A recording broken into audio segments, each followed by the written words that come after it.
Hello, and welcome to my presentation at the 24th Annual Research and Creative Activities Symposium.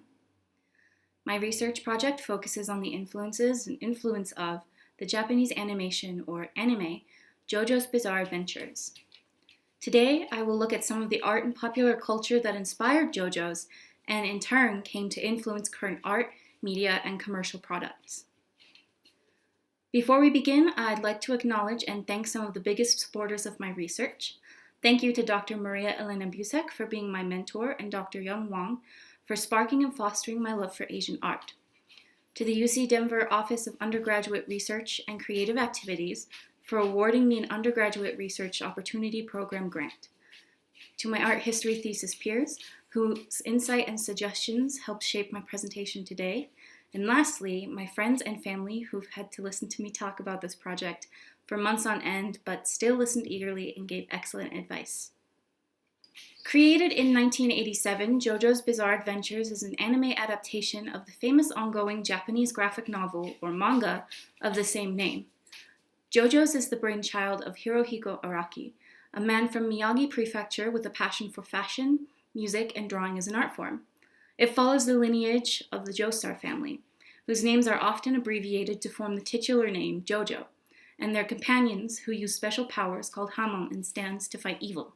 The adaptation of manga graphic novels into animations is extremely common. It is not even surprising to see very recent, short-lived manga with only 1 or 2 parts with ongoing chapters spun off into an anime adaptation for television or films. But what is remarkable about Jojo's is that not only has Araki been publishing Jojo's since 1987, but its anime adaptation didn't air until 25 years later in 2012. I chose the anime to analyze when I could have chosen the manga because of my interest in what Thomas Lamar writes about his book, The Anime Machine, anime's existence in the gap between still pictures and reality. Lamar explains that film tends to be grounded in reality. There are always constraints about what is possible in the real world and what you can let slide in a motion picture. Because anime and manga are drawing from the mind directly, there's pretty much no limit to what you can do as long as you have some kind of internal rhyme or reason. Its creator Araki combines places that are both fact and fiction with plots that are, well, to quote the series title, bizarre. Araki's frequent use of appropriation from global culture is immediately evident in the series logo. The likeness to the logo of the Lucasfilm franchise Indiana Jones is apparent. As we will see, Araki took many inspirations from other films of the 1980s when the manga series began. Since its air date in 2012, Araki has been the art director for the JoJo's animated series and dictates its show's stylistic properties. We see the climax of Araki's stylistic development from later issues of his manga in how the anime looks today. Here's a comparison of Araki's style of rendering his characters, Dio Brando and Jonathan Joestar, in his first volume, Phantom Blood, compared to the rendering of the characters Josuke Higashikata and Okuyasu Nijimura in Part 4, Diamond is Unbreakable. Araki has moved out of this boyish look and morphed into a high fashion look reflective of the artist's growing interest in fashion design and photography. The faces are sharper, the eyes are narrower, and the fashion is more flamboyant than in Phantom Blood. Araki's later designs of the characters in Diamond is Unbreakable are reflected in the designs of Dio and Jonathan used in the anime adaptation. We have very sharp angles and more dramatic facial expressions, heightened by the anime's addition of color. Also evident in this evolution is Araki's growing interest in popular Western musicians like David Bowie and Prince, utilizing their best-known costumes as inspiration for some of the characters' outfits, though they don't get quite as fierce until later seasons of the show. At the time of Phantom Blood's publishing, Sylvester Stallone's and Arnold Schwarzenegger's movies were a big inspiration for Araki. Stallone and Schwarzenegger's movies were quite popular in Japanese theaters at the time, with Rocky netting over $11 million in Japan after its release there in 1977, and The Terminator netting almost $5 million in Japan on its release in 1985. Both actors' likenesses are apparent in Jonathan's and Dio's designs. As the anime progresses, the outfits become flashier, bodies are slimmer, and their poses are more dramatic. Most notably, Araki begins adding more influence from Europe, specifically Italy, where the somewhat awkwardly Italian-named Giorno Giovanna and his story arc in Part 5, Golden Wind, take place, alongside his ally Bruno Buccarati. Here you see the impact that periodicals like Vogue Italia has on Araki's clothing choices for his characters and their daring stances. The lighting is dramatic, and the emphasis is on the fashion just as much as it is on the characters. This repeating theme in the anime is what has come to be known in the anime fandom as the Jojo pose, inspired by these fashion illustrations, magazine covers, and Italian Renaissance art. Here, Araki references the masterpieces of Michelangelo to create the famous Jojo poses, while illustrating a piece for his art book called Jojo Valere, published in 2013. If you look closely, you can see the actual book he's referencing is, interestingly, an anthology of all of Michelangelo's works reserved for museums, presumably specifically sought out and purchased by Araki for his research.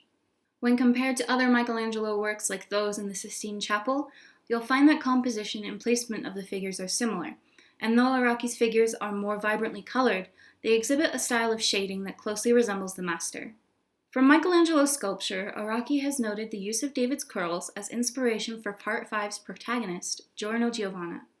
In addition, the contrapposto that we see in Michelangelo's figure work is prevalent in Araki's, creating a dramatic effect iconic to the series. The body types of Jojos evolved to resemble the beautiful bodies that we are so fond of in Michelangelo's art. Michelangelo is not the only art historical figure that Araki has taken inspiration from. His use of vibrant color and color variations illustrates other inspirations like Paul Gauguin and the tinting and toning of silent black and white films. Araki states in an interview that Paul Gauguin comes as an inspiration for his color palettes.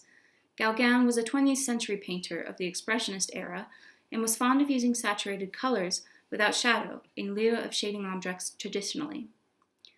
Looking at the illustrations and scenes from Jojo's, Araki's color inspiration can certainly be described as influenced by artists like Gauguin in his use of unnatural color in his figures and landscapes.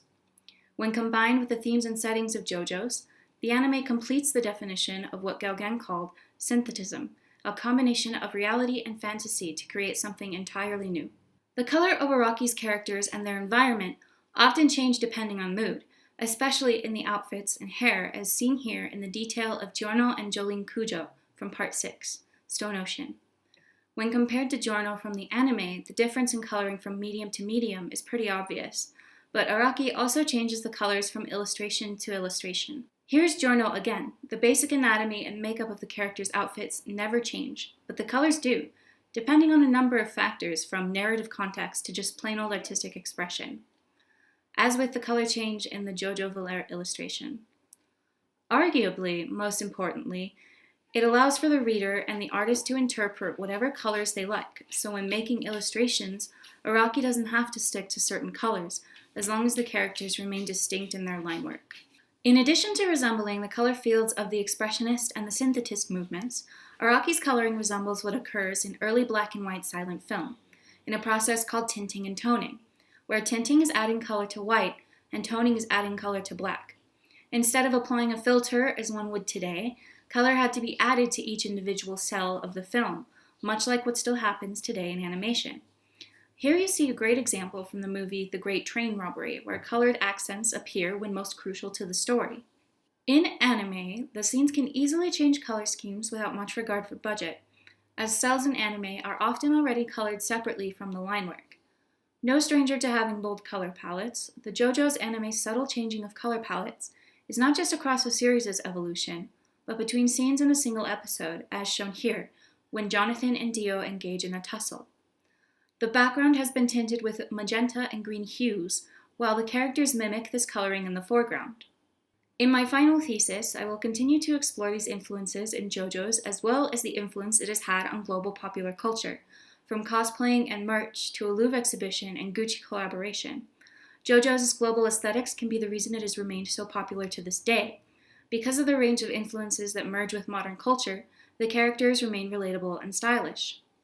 Overall, JoJo's is a global phenomenon that gives as much as it takes from popular culture and masters alike. Thank you.